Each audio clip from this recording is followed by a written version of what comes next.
அது நம்மளை நாம கவனிக்கணும். நம்மளை கவனித்து நம்ம மனசை வந்து கட்டுப்படுத்தினாலே நம்ம கோபம் கம்மியாயிடும். கம்மியாயிடும். ஏன்னா நம்மளை நாம கவனிக்காம அவங்க என்ன செய்யறாங்கன்னு மட்டுமே பார்த்துன்னு இருப்போம். அப்போ அவங்க செய்யறது நிறைய தப்பா இருக்கும், சிலது ரைட்டா இருக்கும். அது தப்பா இருக்கிற மாதிரி நமக்கு கோபம் வரும். எனக்கு கோபமே வரதில்லை. நீங்க எதையுமே கவனிக்கிறது இல்லை. விபாசனா சரி சரி சரி.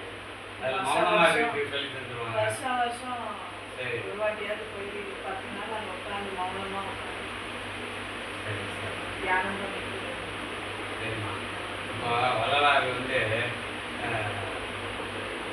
சுத்த சைவ சொல்லுங்க.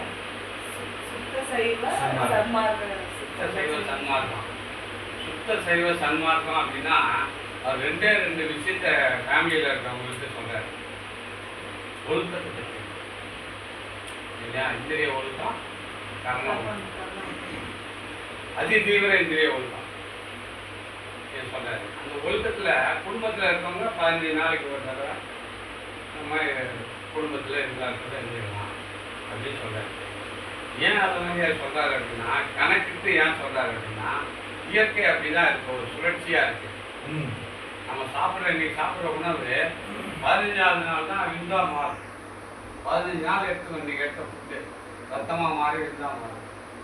ஸோ அது உற்பத்தி இல்லாமல் நம்ம செலவு பண்ணிட்டோம்னா அப்போ நம்ம வந்து அடிபாதாளத்தில் போயிடுவோம், ஞானத்தில் போக முடியாது. அப்படின்றதுனால இதில் இந்த ஒழுக்கத்தை வந்து கடைப்பிடிக்கணும் அப்படின்னு வந்து வரலாறு சொல்றாரு.